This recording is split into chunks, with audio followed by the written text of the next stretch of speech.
Mais uma aula de direito para concursos, essa especificamente é sobre a Lei número 12.846 de 2013, que vai tratar da responsabilização administrativa e civil de pessoas jurídicas pela prática de atos contra a administração pública nacional ou estrangeira, chamada também de Lei Anticorrupção. Então, de cara, a gente já pode identificar uma provável pegadinha de prova, porque a gente tem a Lei 8.429, que é a Lei de Improbidade Administrativa, que vai responsabilizar pessoa física, pessoa natural. Enquanto a Lei Anticorrupção, que é a 12.846, vai responsabilizar e punir pessoas jurídicas, empresas. Tá? Então, fica a dica. Lei de improbidade responsabiliza e pune pessoas físicas, pessoas naturais. E a lei anticorrupção pune pessoas jurídicas, empresas. Eu sou Adriana Ferreira Fernandes, servidora concursada do IPSENG, que é o Instituto de Previdência dos Servidores do Estado de Minas Gerais. Também sou bibliotecária formada pela UFMG. Depois eu fiz direito pelo Unicentro Metodista Isabela Hendricks. Fui professora de direito por uns quase 15 anos antes da pandemia. E de disciplinas afins em cursos preparatórios para concurso e também em cursos profissionalizantes. Fui advogada voluntária em diversas ações sociais. Hoje eu sou radialista na Rádio Web Feito em Casa, com o programa Quem Manda São Elas, toda segunda-feira às 20 horas. Sou hipnoterapeuta. Gente, geminiana atira pra tudo quanto é lado. Eu gosto dessa diversidade. Eu sou hipnoterapeuta. Eu trabalho com programação neurolinguística potencializada pela hipnose. Dá uma olhadinha lá no meu site, adrianafernandes.com. E também sou escritora. Eu tenho e-book sobre a família Rezende, eu sou genealogista amadora da família Rezende e conto toda a história porque, sim, a família Rezende brasileira, 99% vem da mesma origem e eu conto isso nesse livreto. Eu também tenho um livro sobre os aspectos jurídicos da atividade de bombeiro profissional civil e o chamado SOCEM dessa atividade. Tenho 2 livros de crônicas, A Vida em Palavras 1 e A Vida em Palavras 2. A Vida em Palavras 1, eu associo direito e humor. Eu conto passagens da minha vida e relaciono com direitos do cidadão, sobre segurança pública, traição, indenizações e vários outros temas. Já no A Vida em Palavras 2, eu falo exclusivamente sobre sexo e relacionamentos. Esse livro também é um livro muito divertido e que foi direcionado para as mulheres, mas que todo homem deve ler. Eu falo sobre o tamanho do pinto, sobre traição, sobre casamento, uma série de coisas nessa temática de sexo e relacionamentos. Você encontra os 3 últimos na versão física pela editora Multifoco e todos eles na versão e-book pela Amazon. R$10, outro tá R$15, o dos Rezende, se não me engano, tá R$20. São preços bem acessíveis e são livros bacanas. Dúvidas, você pode mandar um e-mail para adrifernandesbh@gmail.com e meu Instagram é @adrifernandesbh. Não se esqueça de ativar o sininho, se inscrever aqui nesse canal do YouTube e compartilhar com os amigos. Bora estudar. Já falei demais. Lei 12.846, de 1º de agosto de 2013, como nós já falamos, dispõe sobre a responsabilização administrativa e civil de pessoas jurídicas pela prática de atos contra a administração pública, nacional ou estrangeira, e dá outras providências. A Presidenta da República, ou seja, já sabemos que é uma lei do período Dilma. Faço saber que o Congresso Nacional decreta e eu sanciono a seguinte lei. Disposições gerais. Artigo 1º. Esta lei dispõe sobre a responsabilização objetiva, administrativa e civil de pessoas jurídicas pela prática de atos contra a administração pública nacional ou estrangeira. Empresas que lesarem a administração pública brasileira ou estrangeira aqui estabelecida serão punidas nos termos desta lei. Responsabilização objetiva de responsabilização subjetiva. Para você penalizar alguém, você precisa identificar o ato que gerou o prejuízo, identificar o prejuízo e identificar se houve culpa ou dolo. Seria responsabilização subjetiva. A responsabilização objetiva, você não tem que verificar se houve culpa ou dolo. Houve o prejuízo e esse prejuízo tem um nexo causal, ou seja, está diretamente relacionado à prática do ato, o ato paga por isso, independente de ter culpa ou não.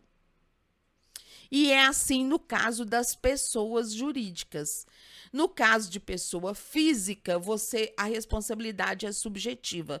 Você precisa identificar se houve a intenção ou não, ou se assumiu o risco ou não de gerar aquele dano. No caso da pessoa jurídica, não importa se houve intenção ou se assumiu o risco ou não. Houve o ato e esse ato gerou um prejuízo, então a pessoa jurídica, a empresa, tem isso e ressarcir esse prejuízo, como a gente vai ver mais à frente. Responsabilidade administrativa é aquela que ocorre fora da esfera do judiciário. A gente também vai ver que essa lei não exclui, não impede que ações sejam promovidas na justiça contra a empresa que gerou esse dano para fazê-la ressarcir e sofrer outras penalidades. Independentemente das ações judiciais contra essa empresa por ter lesado a administração, ela também vai responder pelas penalidades previstas nesta lei, que então quem vai aplicar não é o juiz, é o chefe do órgão, nós vamos ver mais adiante. Penalidade civil é a obrigatoriedade de ressarcir, de indenizar pelo prejuízo causado. E, no caso, essa lei também vai dispor sobre isso, sobre a penalidade que o administrador público vai aplicar e sobre a obrigação de reparar o dano causado. Como eu já falei, pegadinha de prova. Lei anticorrupção só vai tratar da responsabilização e punição de pessoa jurídica, de empresa, porque de pessoa física nós já temos lá a lei de improbidade administrativa. Parágrafo único.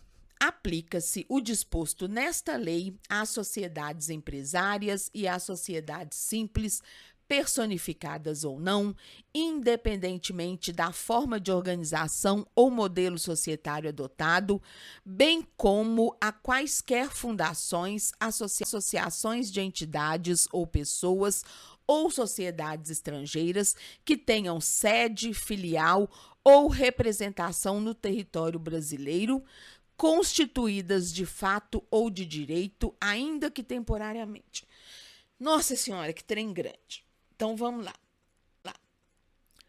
Qualquer empresa seja sociedade simples, quer dizer, composta de uma pessoa só, seja sociedade empresária, seja fundação, seja associação, seja nacional, seja estrangeira, que tenha sede, filial ou representação aqui no Brasil. Enfim, qualquer modelo de empresa, associação ou fundação ou entidade vai ser responsabilizado na forma dessa lei se causar prejuízo à administração pública. Não importa se seja registrado em cartório ou não. Quando a gente monta uma associação, uma fundação, uma empresa, uma sociedade, quando a gente monta uma pessoa jurídica, você precisa registrá-la no cartório de pessoas jurídicas. É onde nasce a empresa. Quando a gente nasce, a gente não é registrado no cartório de pessoas naturais. Quando nasce uma empresa, o contrato social ou o estatuto da entidade precisa ser registrado de pessoas jurídicas. É aí que a empresa passa a existir verdadeiramente. Então, eu crio uma empresa ou uma entidade e registro no cartório. Ela passa a existir, a ser constituída de fato, ou seja, ela já funciona, e de direito, ou seja, a lei a reconhece porque ela foi registrada no cartório. Uma empresa constituída de fato é quando ela já existe. Uma empresa constituída de direito é porque, além de existir, ela possui o registro no cartório de pessoas jurídicas. Ela tem lá o contrato social ou o estatuto registrado no cartório como se fosse a certidão de nascimento dela. Mas acontece que, às vezes, uma empresa começa a funcionar e os manezão lá dão o golpe, não registram ela no cartório. Ou seja, ela existe de fato, mas não de direito. Ainda nesses casos, a lei vai penalizar essa entidade. E mesmo que seja uma sociedade criada temporariamente. Normalmente, as empresas, associações, fundações, elas são criadas por tempo indeterminado. Em alguns casos, quando é criada uma ONG para tratar só com o poder público, por exemplo, para fazer um consórcio para prestar algum serviço, pode acontecer dela ser criada só para aquilo. Então, ela tem data de início de funcionamento e data de fim, que é quando acaba o convênio ou o consórcio com o emprego público, com o serviço público. Então, esse parágrafo diz que qualquer forma de pessoa jurídica,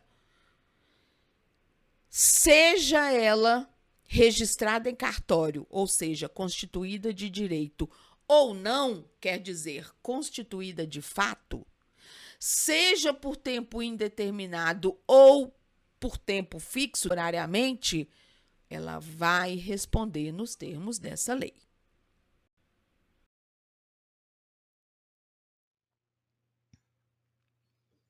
Artigo 2º. As pessoas jurídicas serão responsabilizadas objetivamente nos âmbitos administrativo e civil pelos atos lesivos previstos nesta lei, praticados em seu interesse ou benefício, exclusivo ou não. Ou seja, as empresas vão ser responsabilizadas objetivamente, já foi falado isso antes, nos âmbitos administrativo e civil, já foi falado isso antes, lembrando que então é pelo gestor público e não pelo judiciário, pelos atos lesivos previstos nesta lei. Quais são esses atos lesivos? Os artigos seguintes vão mencionar. Se não me engano, o artigo 5º é que vai dizer quais atos são considerados atos lesivos a serem punidos de acordo com esta lei. E não importa se esses atos foram praticados no interesse da empresa ou no interesse de terceiros. Não importa que ela tenha sido beneficiada sozinha ou com terceiros. Então, mesmo que não prove que ela foi beneficiada, mas se provar que terceiros foram beneficiados por intermédio dela, ela vai responder por isso. Artigo 3º.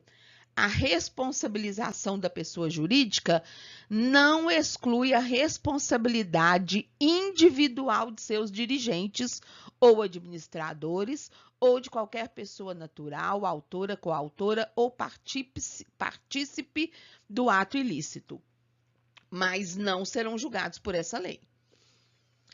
Responsabilizar e punir a empresa que gerou o prejuízo não impede que também sejam processados e punidos cada um dos seus sócios ou dirigentes que tenha sido, de alguma forma, autor ou coautor ou partícipe, que de alguma forma tenha atuado para gerar esse prejuízo.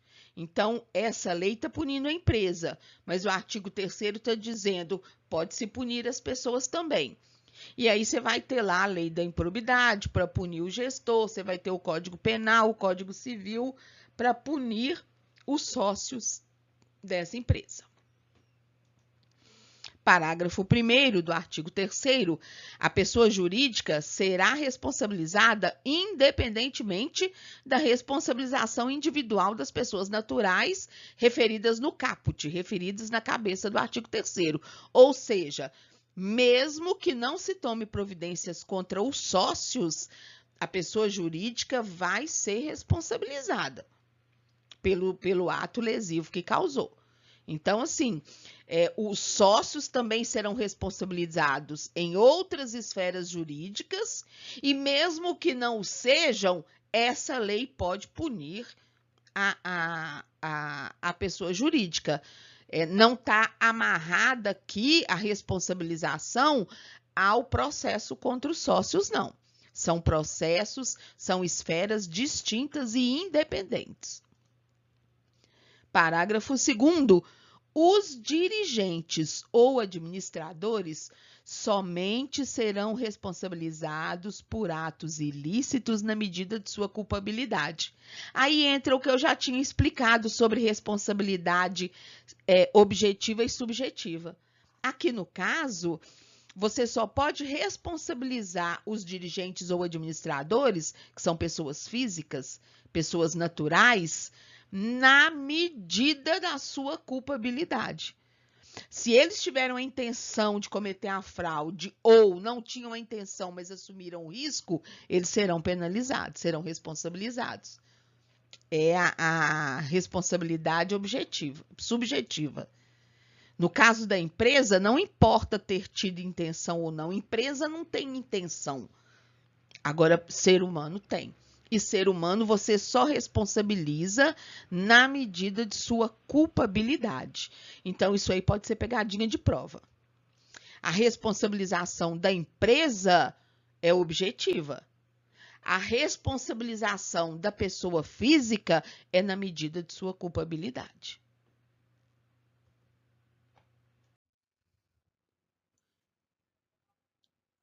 Artigo 4º.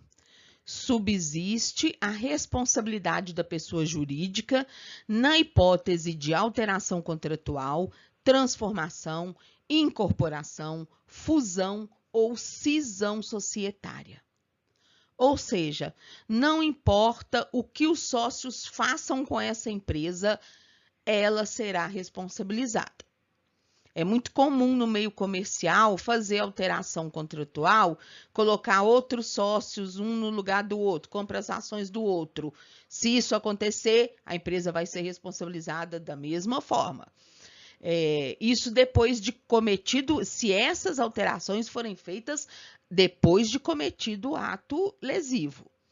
Se houver transformação dessa empresa em outra, ela vai ser responsabilizada. Essa nova empresa que surge vai ser responsabilizada.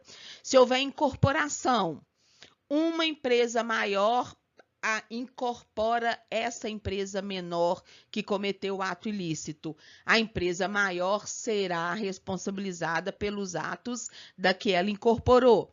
Se houver fusão, pega essa empresa que fez o ato lesivo, perdão, junta com outra empresa e fundem, transformando numa só. Vai responder pelo ato lesivo que a outra praticou. Ou cisão societária, quebra a empresa ali, transforma em duas, por exemplo, com outros sócios, vai responder. Então, nenhuma alteração que se faça na empresa depois dela ter praticado o ato lesivo vai impedir que ela seja responsabilizada pelo prejuízo que foi causado. Parágrafo 1º do artigo 4º, nas hipóteses de fusão e incorporação, a responsabilidade da sucessora será restrita à obrigação de pagamento de multa e reparação integral do dano causado até o limite do patrimônio transferido, não lhe sendo aplicáveis as demais sanções previstas nesta lei, decorrentes de atos e fatos ocorridos antes da data da fusão ou incorporação, exceto no caso de simulação ou evidente intuito de fraude devidamente comprovados. Ufa, vamos por partes.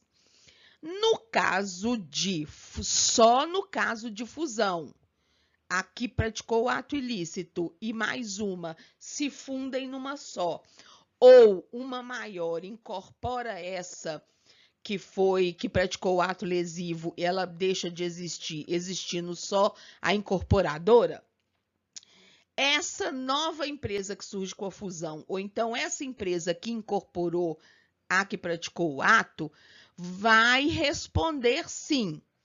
Porém, apenas vai ser penalizada por pagar a multa e reparar o dano. Uai, Adriana, mas tem outras penalidades? Nós vamos ver que sim, que é a publicação da sentença condenatória, ela passa a integrar cadastros negativos de empresas que contratam com o poder público. E aí, no caso de fusão e incorporação, não serão devidas outras punições a não ser a multa e a reparação do dano. Claro que tem que reparar o dano, né? Você gerou um prejuízo aí de 1 milhão no serviço público, além da multa, você vai ter que reparar esse 1 milhão corrigido, tá? E aí também até o limite do patrimônio transferido. Então, fundiu e gerou uma nova empresa. Ou então incorporou e manteve só a empresa incorporadora. Ora, a empresa que gerou o patrimônio, que gerou o ato lesivo, o capital social dela o patrimônio dela era de 1 milhão de reais e o prejuízo que ela causou no serviço público foi de 2 milhões. A empresa que resulta da fusão ou a incorporadora não vão responder pelo dano total, mas apenas até o limite do capital social da empresa, que no caso do exemplo que eu dei era 1 milhão, e o resto então fica perdido. Nas hipóteses de fusão e incorporação, a responsabilidade da sucessora será restrita à obrigação de pagamento da multa e reparação integral do dano causado, até o limite do patrimônio transferido, não lhe sendo aplicáveis as demais sanções, que é o que eu falei, a publicação da sentença e o registro no cadastro negativo, exceto quando é que, além da multa e além da reparação integral, a nova empresa e como é que chama aqui? A sucessora vai responder Ou seja, vai ter, além de que pagar a multa e além de reparar o dano até o limite do patrimônio da outra empresa, quando é que ela também vai ser incluída no cadastro de negativados e ter a publicação da condenação? Se for comprovado que a fusão e a incorporação foi para fraudar a aplicação das penalidades. Então, ela só vai responder, no caso de fusão e incorporação, só haverá multa e reparação de dano. Mas, essa incorporação ou essa fusão, estou provando aqui, ó, que foi fraude para fugir da penalidade. Então, ela vai reparar o dano mesmo ultrapassando o patrimônio da empresa que causou o dano e vai ser negativada do cadastro das empresas e ter a sentença lá publicada.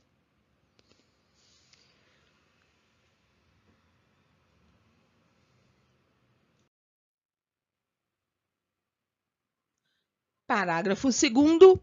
As sociedades controladoras, controladas, coligadas ou, no âmbito do respectivo contrato, as consorciadas serão solidariamente responsáveis pela prática dos atos previstos nesta lei, restringindo-se tal responsabilidade à obrigação de pagamento de multa e reparação integral do dano. Opa, temos aí uma segunda hipótese em que a empresa não vai ser incluída no cadastro de pessoas negativadas. Calma que nós vamos ver isso mais adiante, tá? Mas que não vai ser incluída no cadastro e nem ter a sentença condenatória publicada. Vai apenas pagar a multa e reparar o dano. Quando a empresa que gerou o ato lesivo faça parte de um grupo de empresas, que aí a gente vai chamar de sociedades controladoras, controladas ou coligadas, ou consórcios de empresas, quando você tem um grupo de empresas juridicamente ligadas entre si, tá?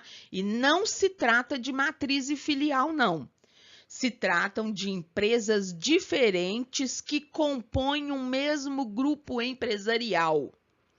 Se uma delas causar o dano ao patrimônio, o dano à administração pública, essa que causou, ela vai ter multa, ela vai reparar integralmente o dano, ela vai ter a sentença publicada e ela vai constar no cadastro de empresa, no cadastro negativo de empresa.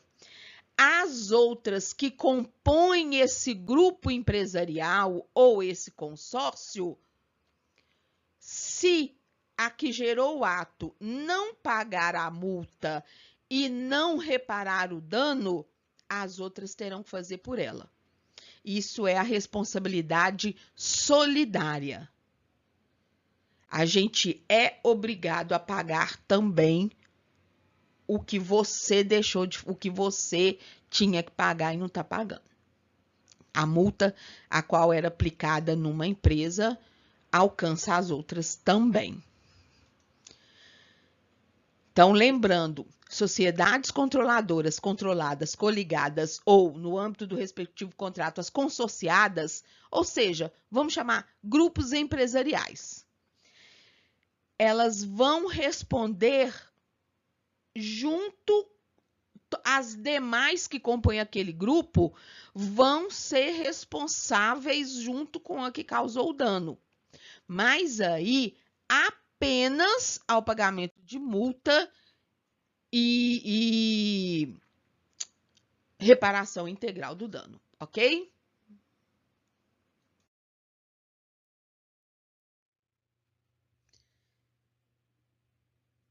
Capítulo 2. Dos atos lesivos à administração pública nacional ou estrangeira.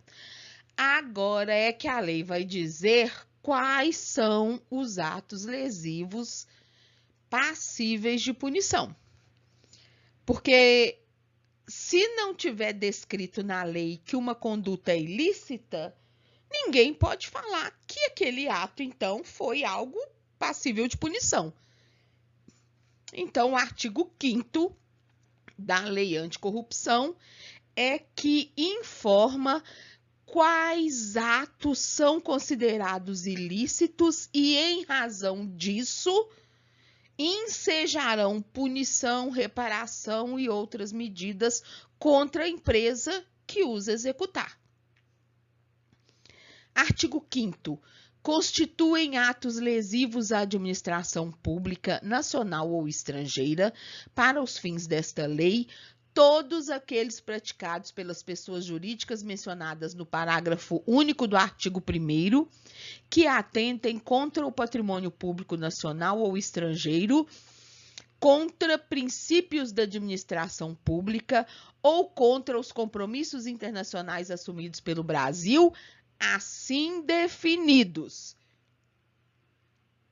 Por que tem que ter assim definidos?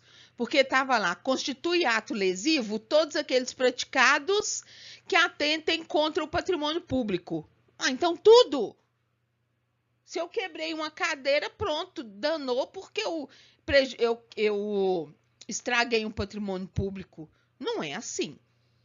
Então são todos aqueles atos lesivos assim definidos. Todos aqueles, mas apenas os que nós vamos mencionar agora, tá? É aquela mesma história que se aplica à pessoa física. Não existe crime que não esteja previsto em lei. No caso da lei anticorrupção, não existe ato lesivo que não esteja definido nesta lei, tá bom? E, atenção, os atos lesivos que serão mencionados daqui adiante serão aqueles que vão atentar, ou seja, que vão gerar um prejuízo ao patrimônio público nacional ou estrangeiro, hein? E o que é o patrimônio público estrangeiro que esteja aqui no Brasil? Um consulado, esqueci, gente, onde fica diplomata, onde fica uma embaixada de outro país aqui, é patrimônio público estrangeiro. Nós vamos ver depois também que tem de ONGs também, ONGs internacionais, se tiver uma sede do Greenpeace aqui, nós vamos ver que vai ser equiparado a patrimônio público internacional. E não só ao patrimônio, não só questão ali de prejuízo que você possa mensurar financeiramente. Se você fizer algo que vá contra os princípios da administração pública ou contra compromissos internacionais assumidos pelo Brasil, você também vai pagar por isso nos termos dessa lei. Então, veja só. Você pega aí patrimônio material e imaterial. Patrimônio público, material. Então, você gerou um prejuízo de 1 milhão na compra de vacinas. Vamos falar desse assunto que está na moda. E não recebeu as vacinas. Ou você não gerou diretamente esse prejuízo, mas houve um atentado ao princípio da moralidade da administração pública quando você aceitou alguém trabalhando ali sem concurso, você infiltrou alguém lá, ou qualquer ato contra compromissos internacionais que o Brasil assumiu com outros países ou em convenções supranacionais. E, enfim, quais são, então, esses atos? Inciso 1º, prometer, oferecer ou dar, direta ou indiretamente, vantagem indevida a agente público ou a terceira pessoa a ele relacionada. Olha, Adriana, eu vou comprar um apartamento para sua mãe. se você me favorecer naquela licitação tal. Pronto, já configurou. Não botou no meu nome, mas já configurou. Ou se botar no meu nome, ou se comprovar que eu recebi algum dinheiro, ou depositar algum valor na conta da minha mãe, ou dar um cargo para minha mãe, enfim, qualquer vantagem ao agente público ou a alguém ligado a ele vai configurar ato lesivo a ser punido pela lei anticorrupção.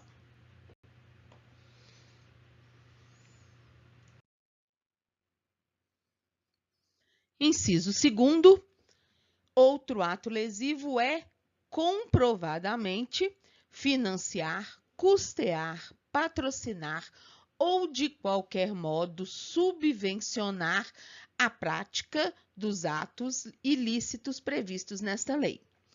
Ou seja, não fui eu que fraudei, não fui eu quem gerei o prejuízo, mas eu, uma outra empresa, favoreci isso. De alguma forma, eu financiei, eu custeei que uma outra empresa causasse prejuízo.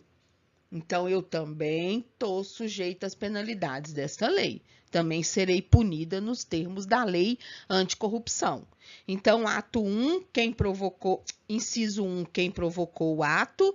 Inciso 2, quem favoreceu financeiramente a prática do ato ilícito. Inciso 3º, quem comprovadamente, lembre-se sempre, para punir tem que provar, utilizar-se de interposta pessoa, física ou jurídica, para ocultar ou dissimular seus reais interesses ou a identidade dos beneficiários dos atos praticados. Laranja, né, gente? É o que a gente chama de laranja. Quem utilizar-se de uma pessoa física ou jurídica para ocultar ou dissimular os seus interesses, ou para simular ou ocultar a identidade de quem está se beneficiando daquele ato praticado, também vai responder nos termos dessa lei. Então, se você usar um laranja, se você usar uma empresa como laranja ou uma pessoa física como laranja, você vai responder por isso também.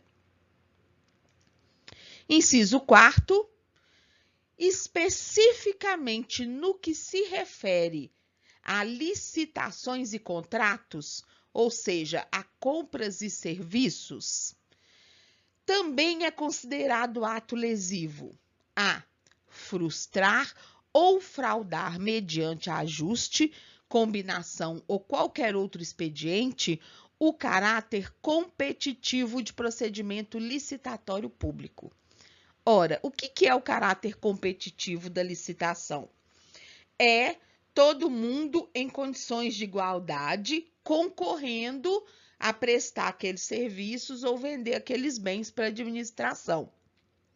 Aí eu, empresa A, combino com a empresa B, que dessa vez ela vai oferecer o preço lá em cima e eu vou oferecer um preço menor para eu ganhar essa licitação. Na próxima, a gente inverte. Eu ofereço um preço maior para eu perder e beneficiá-la. Isso é fraudar a licitação. É um exemplo de empresas combinadas para fraudar uma licitação. Então, essas empresas responderão nos termos desta lei anticorrupção.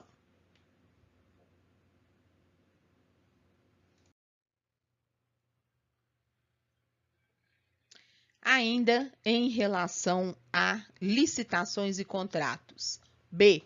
Impedir, perturbar ou fraudar a realização de qualquer ato de procedimento licitatório público. Também vai responder nos termos desta lei.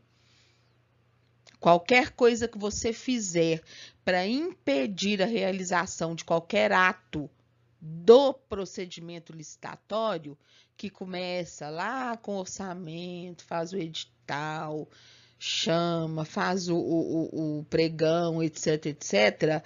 Qualquer ato que uma empresa cometer para impedir a ocorrência de qualquer dessas fases da licitação, vai responder pela lei anticorrupção. C. Afastar ou procurar afastar licitante por meio de fraude ou oferecimento de vantagem de qualquer tipo. Olha, a empresa B, não participa, não manda orçamento para licitação tal no órgão tal, não, que eu vou te beneficiar na próxima licitação, ou então eu vou te dar X% do que eu ganhar naquela licitação. É fraude. Vai responder pela lei anticorrupção. D.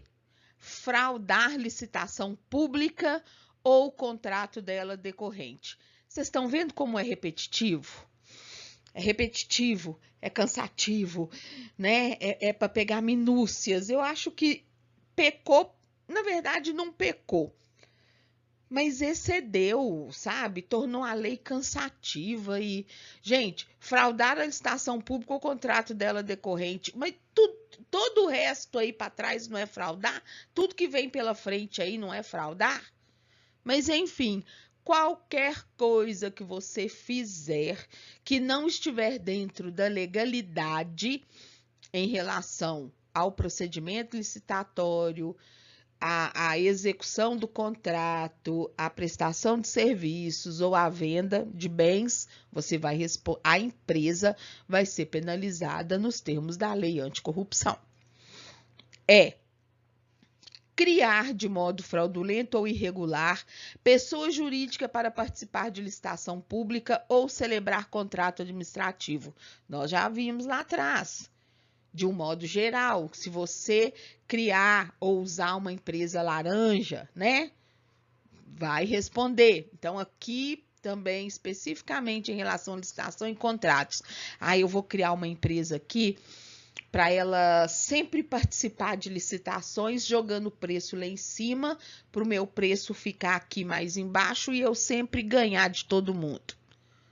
É uma forma de fraudar a licitação, criando uma empresa para burlar aí o procedimento. Vai responder pela lei anticorrupção. F. Obter vantagem ou benefício indevido de modo fraudulento, de modificações ou prorrogações de contratos celebrados com a administração pública, sem autorização em lei, no ato convocatório da licitação pública ou nos respectivos instrumentos contratuais. Vamos lá. Obter vantagem ou benefício indevido, de modo fraudulento. No que se refere aos contratos, né? Criar notícia falsa de que houve um aumento aí na sua matéria-prima e aí você precisa aumentar o valor do contrato para retomar o equilíbrio econômico-financeiro. Se foi identificado que a justificativa que você apresentou para refazer esse equilíbrio econômico-financeiro, a empresa vai responder aqui. É um exemplo. Qualquer coisa que você fizer para modificar ou prorrogar o contrato que não esteja prevista em lei, ou sendo previsto em lei, você alcançou aquilo de uma maneira ilícita, fraudulenta, a empresa vai responder nos termos da lei anticorrupção.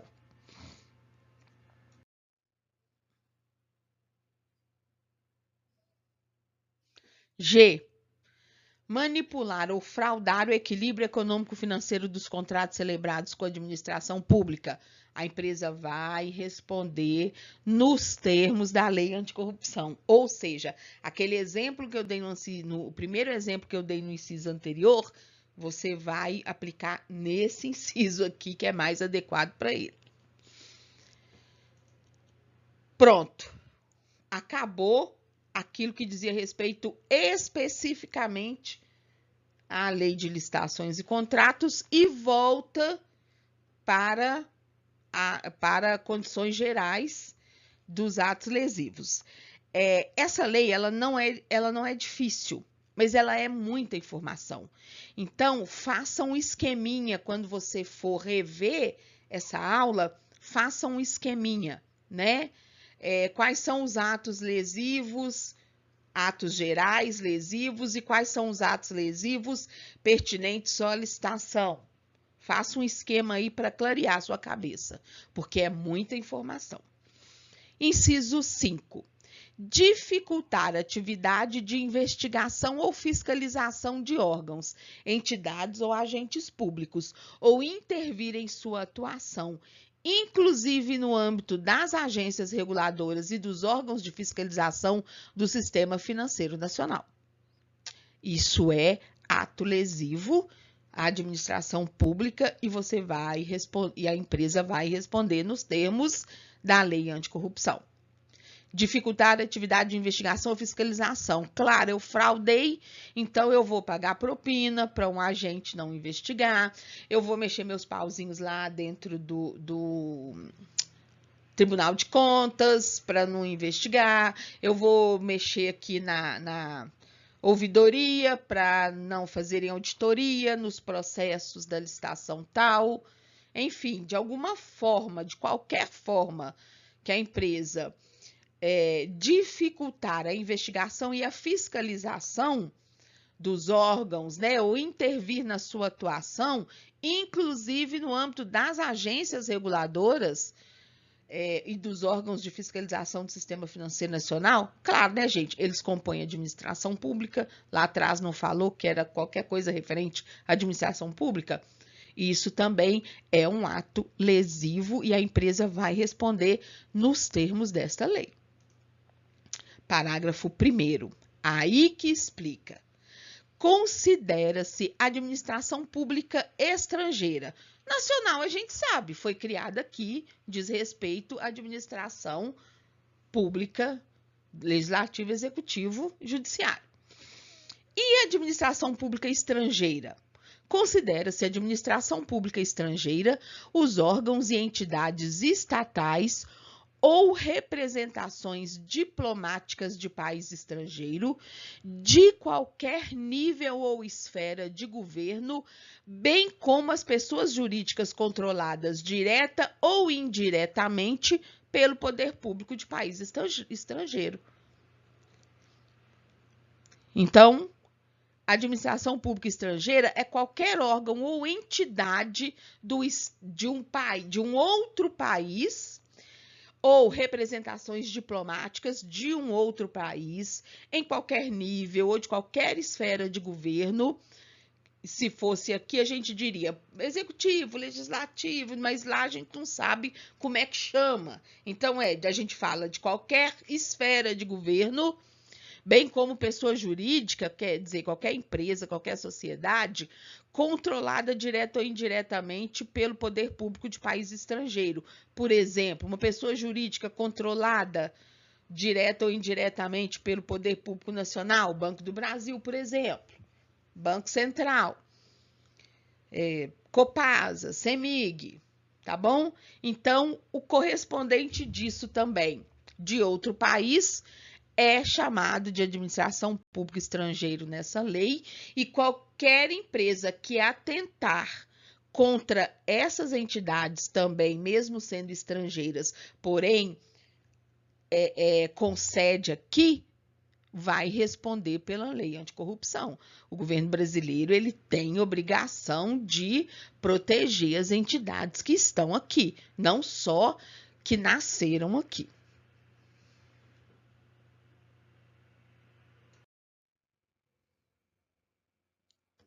Parágrafo 2º. Para os efeitos desta lei, equiparam-se à administração pública estrangeira as organizações públicas internacionais. O que é uma organização pública internacional? A ONU, por exemplo. Parágrafo 3º. Considera-se agente público estrangeiro para fins desta lei quem, ainda que transitoriamente ou sem remuneração, exerça cargo, emprego ou função pública em órgãos, entidades estatais ou em representações diplomáticas de país estrangeiro, assim como em pessoas jurídicas controladas direta ou indiretamente pelo poder público de país estrangeiro ou em organizações públicas internacionais. Quer dizer, qualquer pessoa temporariamente ou em caráter definitivo, que exerça cargo, emprego ou função pública, mesmo sem remuneração, em qualquer uma das entidades que foi mencionado lá no parágrafo 1º, ou seja, entidades estatais, órgãos estatais, representações diplomáticas, pessoas jurídicas controladas direta ou indiretamente pelo poder público do país estrangeiro